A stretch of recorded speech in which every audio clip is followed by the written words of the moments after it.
You know, we're so glad to get past summer stock and get a lock in our career, but then 30 years later, 20 years later, you look back and say, you know, I really missed something about, what was it about summer stock?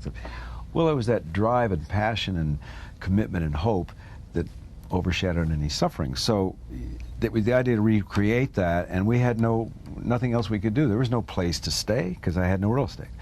There was our restaurant, which had to serve as a multi-purpose thing. There was the Ski Patrol Shack, which was a video viewing room. So one of the first projects was a thing called the Bronx Story.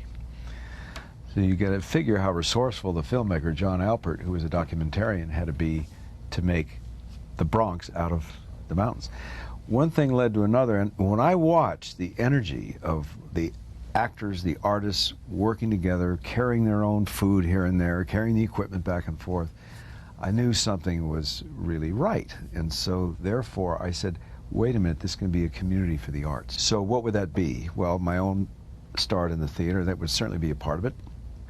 Theater is always being threatened, as Glenn says, the lack of subsidies it always threatens the future, although I believe art will always find a way to survive. But the idea would be to create a theater place for people to come and work, but mostly new voices, new playwrights.